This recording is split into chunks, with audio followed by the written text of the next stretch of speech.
Good afternoon, my dear friends. In this video lecture, we are going to discuss some MCQs based on Aurobindo Ghosh. So let's get started.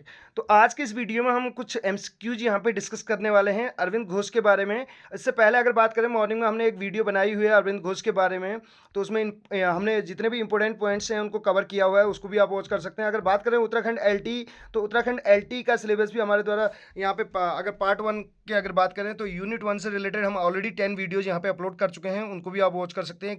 Separate playlist आपको देखने को मिलेगी कुछ ही दिनों में. और इसके अलावा उत्तराखंड LT अगर आप इंग्लिश से प्रिपरेशन कर रहे हैं, लिटरेचर और ग्रामर से रिलेटेड ऑलरेडी वीडियोज़ हम अपलोड कर चुके हैं.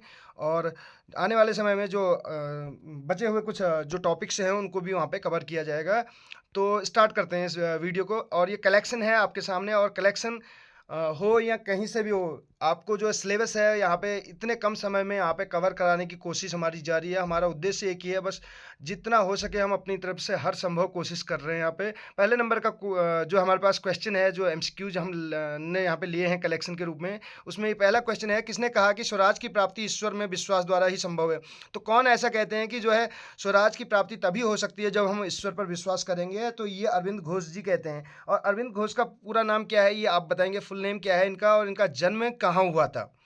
इसके साथ साथ बात करें तो इन्होंने एक जो है आश्रम की स्थापना की थी पौंडीचेरी में, तो उस आश्रम को किस नाम से जाना जाता है ये भी आप बताएंगे. व्याख्यान, इसमें एक्सप्लेनेशन की बात करें तो अरविंद घोष जो है INC यानी कि इंडियन नेशनल कांग्रेस के प्रथम ऐसे नेता हैं जिन्होंने भारत का राजनीतिक लक्ष्य क्या बताया. इन्होंने भारत का राजनीतिक लक्ष्य बताया था स्वतंत्रता को. भारत का राजनीतिक लक्ष्य इन्होंने क्या बताया? स्वतंत्रता को बताया. और स्वतंत्रता की इस धारणा को अरविंद घोष ने क्या बोला? स्वदेशी स्वराज भी कहा है. स्वतंत्रता को तो इन्होंने लक्ष्य बताया, राजनीतिक लक्ष्य बताया था, और इसके साथ साथ स्वतंत्रता की इस धारणा को इन्होंने क्या कहा? स्वदेशी स्वराज कहा. नेक्स्ट क्वेश्चन की ओर बढ़ेंगे. सेकंड नंबर का क्वेश्चन है, किसने आध्यात्मिक मानववाद का निर्माण किया? आध्यात्मिक मानववाद का निर्माण किसने किया? तो ये भी किसने किया था? अरविंद घोष ने किया था. नेक्स्ट क्वेश्चन की ओर बढ़ेंगे. क्वेश्चन नंबर थर्ड है, उससे पहले यहाँ पे एक्सप्लेनेशन हमें दिया है. अरविंद घोष सभी जातियों के लोगों को एक उच्च आध्यात्मिक लक्ष्य की प्राप्ति के लिए जागरूक करना चाहते थे. यानी कि सभी जातियों के जितने भी लोग हैं उनको एक उच्च आध्यात्मिक लक्ष्य की प्राप्ति हो सके, इसलिए ये क्या करना चाहते थे? सचेत या जागरूक करना चाहते थे. अरविंद घोष के राष्ट्रवाद की संकल्पना जो है आध्यात्मिक और धार्मिक है. राष्ट्रवाद की जो इनकी संकल्पना है वो किस टाइप की है? आध्यात्मिक और धार्मिक है. और राजनीति का आध्यात्मिकरण अरविंद की भारतीय चिंतन को जो है अनुपम देन है, यूनिक जो है देन है, कहने का मतलब है. नेक्स्ट क्वेश्चन नंबर थर्ड आपके सामने है. यहाँ पे अरविंद घोष की तुलना किससे नहीं की जाती है? तो किससे नहीं की जाती है इनकी तुलना? तो इनकी तुलना नहीं की जाती है MN रॉय से, लाल बाल पाल से की जाती है. बाल गंगाधर तिलक, बिपिन चंद्र पाल और लाल. यहाँ पे लाल का मतलब क्या है ये आप बताएंगे, ठीक है? लाल का मतलब क्या है? बाल गंगाधर तिलक, बिपिन चंद्र पाल. और लाल का मतलब, तो ऑप्शन आपको मैंने दे दिया स्टार्टिंग, ये हिंट है लाला करके, ठीक है? नेक्स्ट देखिए, क्वेश्चन नंबर फोर्थ है, अरविंद घोष जो है भारतीय राष्ट्रीय कांग्रेस के कौन से नेता हैं जिन्होंने भारतीय राजनीति का लक्ष्य स्वतंत्रता बताया? तो हम ऑलरेडी इस क्वेश्चन को डिस्कस कर चुके हैं, तो प्रथम है, ठीक है? नेक्स्ट क्वेश्चन की ओर बढ़ेंगे. अगला क्वेश्चन है question number fifth.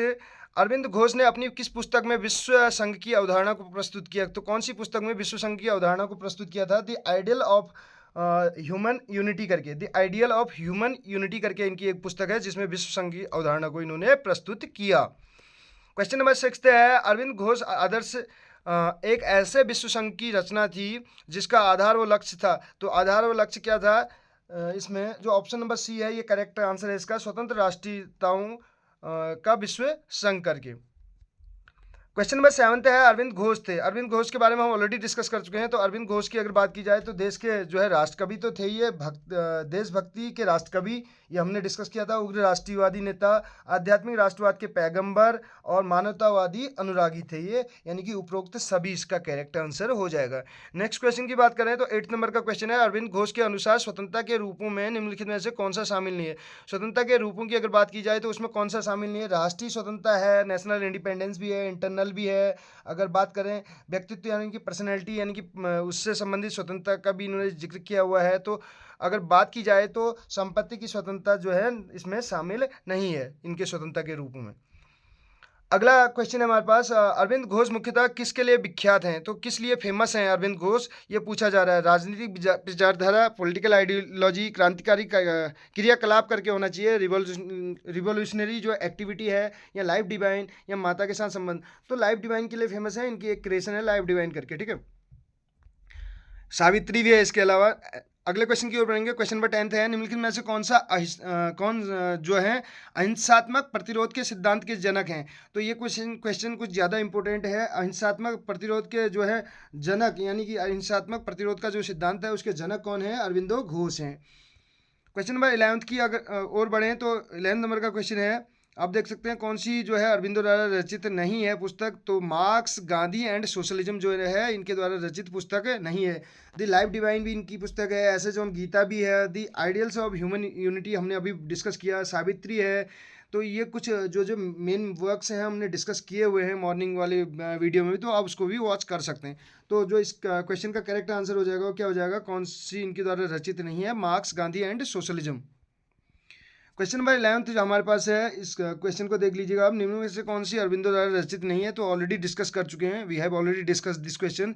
Arvind Ghosh की रचनाएं जो हैं उसमें क्या क्या चीज़ें शामिल हैं? लाइफ डिवाइन है, एसेज ऑन गीता है, द आइडियल्स ह्यूमन यूनिटी करके है, और इसके अलावा द सिंथेसिस ऑफ योगा करके भी है, सावित्री है, द ह्यूमन साइकिल, इसके अलावा द ह्यूमन साइकिल है।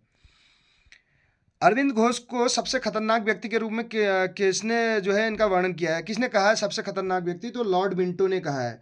और वेलेंटाइन सिरोल ने क्या कहा था, इसके बारे में भी पढ़ लेते हैं। उग्र राष्ट्रवादी और धार्मिक राष्ट्रवादी विचारों के कारण जो लॉर्ड मिंटो हैं, इन्होंने जो है सबसे खतरनाक, यानी कि खतरनाक व्यक्ति के रूप में अरविंद घोष का वर्णन किया हुआ है।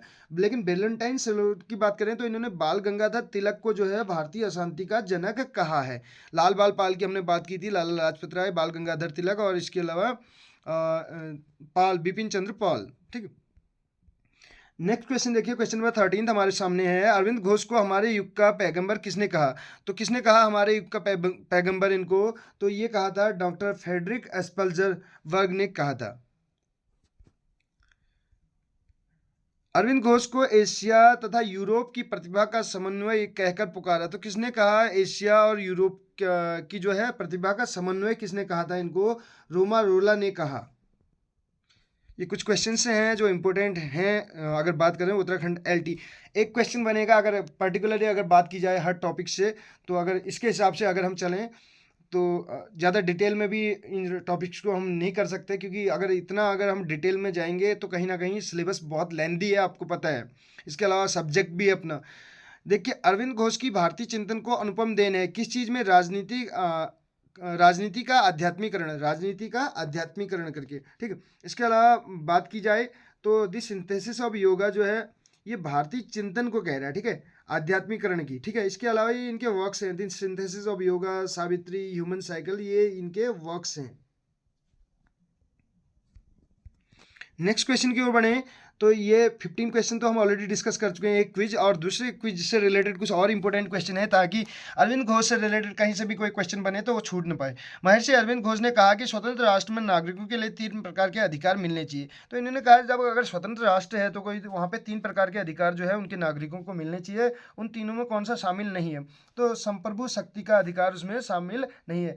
स्वतंत्र प्रेस और अभिव्यक्ति का जो है अधिकार इन्होंने बात करके, जिसको अगर बात करें तो 19A में भी है, फ्रीडम ऑफ एक्सप्रेस, ठीक है, एक्सप्रेशन, अभिव्यक्ति का अधिकार। ठीक है, और बात करें बोलने की स्वतंत्रता जिसको हम बोलते हैं, स्वतंत्र सार्वजनिक सभा करने का अधिकार है, संगठन निर्मित करने का अधिकार है। लेकिन अगर बात करें तो कौन सा शामिल नहीं है? तो संप्रभु शक्ति का अधिकार शामिल नहीं है। अरविंद घोष ने सन 1890 में केवल 18 वर्ष की उम्र में जो है ICS की परीक्षा उत्तीर्ण कर ली थी। 18 वर्ष की उम्र में हमने डिस्कस किया था मॉर्निंग में भी। इनके पिताजी ने इनको 7 वर्ष की उम्र में ही बाहर भेज दिया था शिक्षा प्राप्त करने के लिए। वो चाहते थे उच्च सरकारी पद ये जो है हासिल करें। तो इन्होंने ICS की परीक्षा उत्तीर्ण कर ली, लेकिन परंतु चयनित नहीं हो सके। उसका मेन कारण क्या रहा? क्योंकि ये घुड़सवारी की परीक्षा में असफल रहे। नेक्स्ट क्वेश्चन देखिए, अरविंद घोष ने जो है बड़ौदा से अपनी नौकरी छोड़कर कब सक्रिय राजनीति में कूद पड़े? तो अपनी जो है नौकरी छोड़कर ये जो है राजनीति में कब कूद पड़े? 1906 में। 1906 भारतीय हिस्ट्री में किस लिए फेमस है ये आप बताएंगे, ठीक है। अरविंद घोष ने सक्रिय राजनीति से संन्यास लेकर आध्यात्मिक चिंतन की दिशा में कार्य किया। आध्यात्मिक चिंतन की दिशा में कार्य किया कब से? 1910 से। ये एक योगी के रूप में भी जाने जाते हैं, ठीक है। अरविंद घोष की अगर बात की जाए तो महर्षि या योगी के नाम से भी इनको जाना जाता है। एक इसके अलावा एक गुरु और एक राष्ट्रवादी तो थे ये। अरविंद घोष को जो है भारतीय राष्ट्रवाद का पैगंबर किसने कहा? भारतीय राष्ट्रवाद का पैगंबर किसने कहा? ये मॉर्निंग में भी हमने डिस्कस किया हुआ था। ये कहा है डॉक्टर कर्ण सिंह ने। भारतीय राष्ट्रवाद का पैगंबर, भारतीय विचारकों का राजकुमार, भारतीय विचार जितने हैं उनमें से इनको प्रिंस किसने कहा है? रोमन रोलैंड ने कहा है। ये क्वेश्चन भी डिस्कस किया हुआ था। इसके अलावा बात करें, निम्नलिखित में से कौन सा अरविंद घोष के चिंतन में शामिल नहीं है? अरविंद घोष के अगर चिंतन की बात की जाए तो उसमें कौन सा शामिल नहीं है? शांतिपूर्ण प्रतिरोध है शामिल, ठीक है, आध्यात्मिक राष्ट्रवाद भी है, विश्व एकता का विचार भी है, लेकिन नव मानवतावाद जो है शामिल नहीं है। इनको जो है इन्होंने एक प्रतिपादन किया था एक सिद्धांत का, वो कौन सा सिद्धांत है वो भी आप बताएंगे अगर आपने मॉर्निंग वाली वीडियो हमारी देखी हुई तो। तो अरविंद घोष प्रभावित हुए, किस चीज़ से प्रभावित हुए? ये बंकिम चंद्र चटर्जी के आनंदमठ और कृष्ण चरित्र से, हीगल के विचारों से, वर्ग के विचारों से, उपरोक्त सभी विचारों से ये जो है प्रभावित हुए। अरविंद घोष संबंधित थे, किससे संबंधित थे? अरविंद घोष की अगर बात की जाए तो जीवन का प्रथम चरण जो है उग्र राष्ट्रवादी, युवा अवस्था में ये जो है क्रांतिकारी यानी कि जो स्वतंत्रता संग्राम के क्रांतिकारी के रूप में इन्होंने वहाँ पे भाग लिया, ठीक है। जीवन का द्वितीय चरण स्वदेशी और बहिष्कार, तृतीय चरण आमूल परिवर्तन, आध्यात्मिक मानववाद, तो उपरोक्त सभी इसमें करेक्ट हो जाएगा। नेक्स्ट क्वेश्चन की ओर बढ़ेंगे। क्वेश्चन नंबर 10 हमारे पास है, पांडिचेरी का संत किसको माना जाता है? पांडिचेरी का संत जो है अरविंद घोष को माना जाता है, क्योंकि यहाँ पे इन्होंने क्या किया था? यहाँ पे इन्होंने एक आश्रम की स्थापना की थी। नेक्स्ट क्वेश्चन 11 नंबर का क्वेश्चन है, आप देख सकते हैं, अरविंद घोष निष्क्रिय प्रतिरोध के कई साधनों का उल्लेख करते हैं जिनमें शामिल नहीं है। तो निष्क्रिय प्रतिरोध के कई साधनों का उल्लेख करते हैं, उसमें शामिल नहीं है, तो कौन सा शामिल नहीं है? सैद्धांतिक का विरोध, यानी कि सिद्धांतों का विरोध उसमें शामिल नहीं है। ब्रिटिश सामान का बहिष्कार शामिल है, शिक्षण संस्थाओं का बहिष्कार है, न्यायालयों का बहिष्कार, लेकिन सैद्धांतिक जो है सिद्धांतों का यानी कि विरोध शामिल नहीं है कहने का मतलब उसमें। क्वेश्चन नंबर 12 आप देख सकते हैं, भारत अरविंद के माध्यम से संसार को अपना संदेश देगा। ये किसने कहा? किसने कहा कि भारत जो है अपना जो है अरविंद के माध्यम से जो है संसार को अपना संदेश देगा? ये रविन्द्रनाथ टैगोर ने कहा, जो कि गीतांजलि के लिए जाने जाते हैं, और इसके लिए गीतांजलि के लिए 1913 में इनको नोबेल प्राइज भी मिला हुआ है। व्याख्यान रविन्द्रनाथ ठाकुर और इसके अलावा अरविंद घोष ने जो है जन आंदोलन का नेतृत्व किया। बंगाल विभाजन के कारण जो है इस आंदोलन के विषय में लोकमान्य तिलक ने कहा कि बंगाल पर किया गया अंग्रेजों का प्रहार संपूर्ण राष्ट्र पर प्रहार है। जो बंगाल पर किया गया अंग्रेजों का प्रहार वो संपूर्ण राष्ट्र पर प्रहार है, अटैक है कहने का मतलब है। ये किसने कहा था? लोकमान्य तिलक ने कहा था। अरविंदो घोष ने राष्ट्रीयता की भावना जागृत करने और अंग्रेजों का विरोध प्रदर्शित करने के लिए पत्र पत्रिकाओं में विचारोत्तेजक और प्रतिभाशाली लेख लिखे। उन लेखों से जन में जागृति आ गई, यानी कि लोग क्या हुए? जागरूक हुए, और ब्रिटिश सरकार उनके इस क्रियाकलाप से चिंतित हो गई और सरकार ने अलीपुर बम कांड के अंतर्गत उन्हें जेल भेज दिया। तो जो यहाँ पे अगर बात करें अरविंद घोष हैं, तो उनको वो जेल क्यों भेजा गया है? तो उन्होंने लोगों में जागृति दिलाने का काम किया, लोगों को जागरूक करने का काम किया। बंगाल विभाजन की बात चल रही है, तो उसके कारण जो है अलीपुर बम कांड जो है उसके तहत इनको जेल भेज दिया गया अंग्रेजों के द्वारा। तो ये भी क्वेश्चन बन सकता है। एक इन्होंने जेल पे ही जेल कथा करके भी एक जो है एक इनका वाक्य है, क्रिएशन है, जो हमने डिस्कस किया हुआ था। नेक्स्ट क्वेश्चन की ओर बात करें तो अरविंद घोष को भारतीय राजनीतिक विचारकों में सुयोग्यतम व सर्वोत्कृष्ट किसने कहा? सुयोग्यतम व सर्वोत्कृष्ट किसने कहा? तो डॉक्टर राधाकृष्णन ने कहा, डॉक्टर सर्वपल्ली राधाकृष्णन ने कहा। नेक्स्ट क्वेश्चन है क्वेश्चन नंबर 14, अरविंद घोष के लिए किसने लिखा? जब मैं 1913 में कलकत्ता आया, अरविंदो तब तक किंवदंती पुरुष हो चुके थे। जिस आनंद और उत्साह के साथ लोग उनकी चर्चा करते शायद ही किसी की वैसे करते हैं, यानी कि करते हों कहने का मतलब है। तो ये किसने कहा? नेताजी सुभाष चंद्र बोस ने कहा था अरविंद घोष के बारे में। क्वेश्चन नंबर 15 देख सकते हैं, ब्रिटिश सरकार अरविंद घोष के क्रियाकलापों से चिंतित हो गई और अलीपुर बम जो कांड है के अंतर्गत उन्हें जेल भेज दिया गया। तो कितने सदस्यों का समूह था जिन्हें जेल यात्रा करनी पड़ी? तो 40 सदस्यों का समूह था। आगे एक्सप्लेनेशन पढ़ लेते हैं। ब्रिटिश सरकार इनके क्रांतिकारी विचारों और कार्यों से अत्यधिक आतंकित थी। यानी कि परेशान थी, कहने का मतलब है 2 मई 1908 को 40 युवकों के साथ उन्हें गिरफ्तार कर लिया गया। किसको? अरविंद घोष को। इतिहास इसे अलीपुर षड्यंत्र केस के नाम से जानता है। तो ये किस नाम से जाना जाता है? 40 जो है इनके साथियों के साथ इनको जेल भेज दिया गया, गिरफ्तार कर दिया गया, तो इसे अलीपुर षड्यंत्र केस के नाम से भी जाना जाता है।